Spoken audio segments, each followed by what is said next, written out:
Siz yəni ölkə başçısından belə deyək. Müsəlman görürsünüz. Yox, müsəlman yox. Əsas ondan deyir, dua eləməyi girənlikdən görürsünüz. Yəni onun yaxşı islahı üçün dua eləməyi girənlikdən. Yox, yalan deyir. Biz deyir, islah gəlib, hidayət gəlib, yəni başqa cür elənməsi, özdəki bu dua nə? Dua əslində ixlas məsələləridir. Belə aşkarda eləmək, o bir növ yaltaqlığa daxildir. Belə aşkarda eləmək, o bir növ yaltaqlığa daxildir. Tərifləmək var ha, durub məsələn boş-boşuna tərifləmək, neynəmək, o müsəlmanların sifətindən deyir.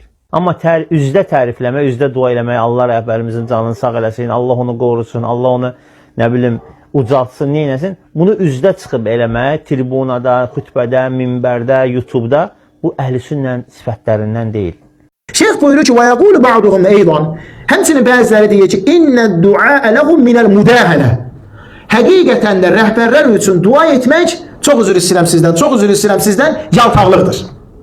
Şeyxin də xəbəri var belə şeylərdən. Yəni o bəzi oxuyub gəlmişlərin danışdıqlarından alimlərin xəbəri var. وَهَذَا لَمْ يَرِدْ عَلِ السَّلَفِ Və deyirlər ki, sələfdən belə bir şey gəlməyib. Yəni səs yazılarında da eşitmişik. Ən birinci dedilər ki, sələfdən belə bir şey gəlməyib. O, yəni bir dəqiqənin içərisində 4 dəfə yalan danışmaq. Allah qorusun, Allah Teala müvəffəq eləsin. Bizim ölkə başçımız bu Ermənistanın bir prezidenti var, deyir ki, bir dəqiqədə 4 dəfə yalan danışan ikinci bir adam yoxdur. Yəni eyni bir dəqiqədə 4 dəfə yalan danışmaq. Bir, deyir ki, rəhbər üçün dua eləmək bidətdir. Bir, bunu Şeyx Salih Əli Şeyx deyir.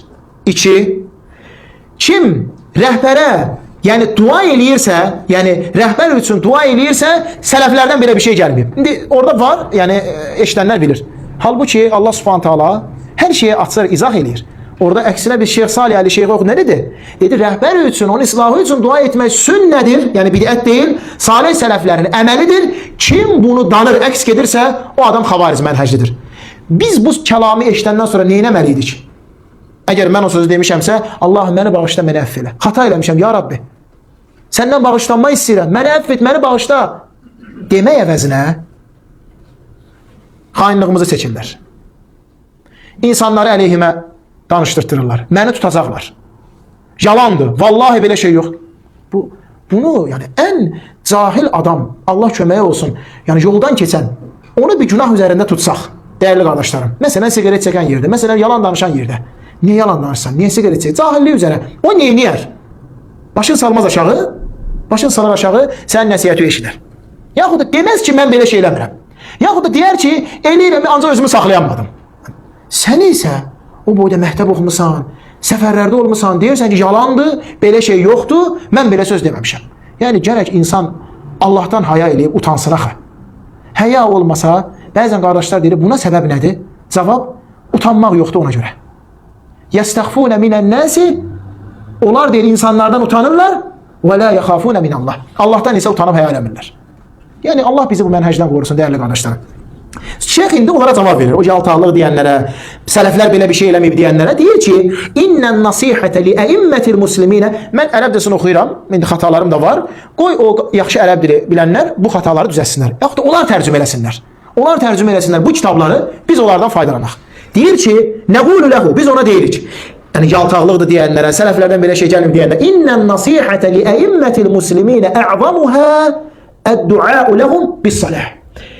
Həqiqətən də rəhbərlərə nəsihətin ən əzəmətlisi, ən yüksəyi onların islahı üçün Allaha dua etməkdir. وَقَدْ وَرَدَ عَنِ السَّلَفِ أَنَّهُمْ كَانُوا يَدْعُونَ لِوُلَاتِ الْأُمُورِ. Sələflərdən artıq gəlib ki, onlar, bir sələf yox, sələflərdən, cemaatdan, onlar rəhbərləri üçün dua edirlər. Həttə ennəhum nassu ənəhu yud'a ləhum fil xutabil cum'i vəl-ə'yədi. Hətta nas olmur, rəvayətlərdə gəlir ki, sələflər rəhbərləri üçün cümə xutbəsində və bayram, iki bayram xutbəsində dua edərlərmiş. Burada şeyx mənbəni qeyd edir və istəyən insanlar onu açıb baxa bilər. Fəhəzə əmrun ma'rufun indəl ümmə. Bu, bütün ümmətin bildiyi məsələdir. Bütün ümmətin bildiyi, tanış olduğu məsələdir. Və la yunkiruhu illə cahilun əv mən fi qalbihi ghillun və hiqdun.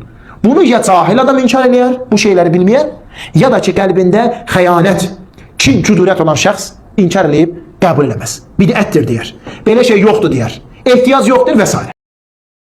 وهذا يقول: ما حكم الدعاء لولي الأمر على المنبر سواء كان في خطبة الجمعة أو غير ذلك، وما رأيك في عدم تجويز الشاطبي ذلك في كتابه الاعتصام؟ الدعاء لولاة الأمور لم يكن في عهد الخلفاء الراشدين، وظهر في آخر عهد الصحابة وفي عهد التابعين، واستمر سنة إلى يومنا هذا.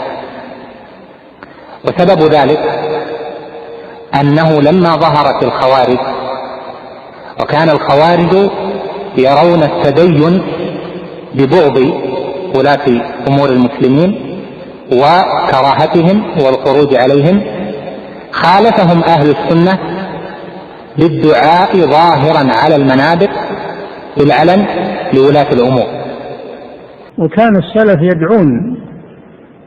يدعون لولاة الأمور في الخطب وفي غيرها. وقال أحدهم: لو أعلم، يروى أنه الإمام أحمد ويروى أنه الفضيل بن عياض، لو أعلم أن لي دعوة مستجابة لجعلتها للسلطان. لماذا؟ لأن السلطان إذا صلح أصلح الله به الرعية. الدعاء للسلطان مهم جدا. وبعض المتعالمين الآن أو الشائرين يقول الدعاء للسلطان هذا معناه محاباة، وأيضا هذا معناه تشجيع للسلطان على الجبروت وعلى الطغيان، بينما العكس. السلف يقولون: إذا رأيت الرجل لا يدعو للسلطان فاتهمه، يعني اتهمه برأي الخوارج.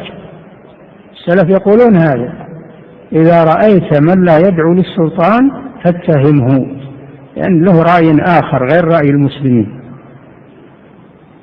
بينما الحاصل عند هؤلاء العكس، اللي يدعو للسلطان يتهمون بأنه محابي وأنه موافق لهم وأنه هذا، أو أنه يرجوهم يعطونه أو ما أشبه ذلك من التهم الباطلة.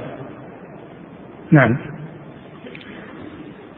والدعاء للمسلمين وأبيح لمعين كالسلطان. نعم، ما هو أبيح، السلطان يستحب الدعاء له، لكن تسميته مباحة، تسميته لأنه قال ولي أمرنا فلان ذكر اسمه هذا مباح. وإلا إذا دعا له مجملا فهذا سنة متأكد أيضا. نعم. هذا يسأل عن الدعاء لولي الأمر أو لولاة الأمر بشكل عام في خطبة الجمعة على سبيل الدوام، هل هو بدعة أو عليه دليل؟ ما يقال بدعة، الدعاء المسلمين مطلوب، وولاة الأمور حق الناس بالدعاء، لأن بصلاحهم يحصل الصلاح ويحصل الخير للناس. فإذا دعي للولاة ودعي المسلمين عموما والولاة خصوصا فإن في ذلك فائدة وفيه مصلحة. والولاة إذا يعني استجيب الدعاء وحصل صلاحهم فإنه يحصل بصلاحهم الخير الكثير والنفع العميم.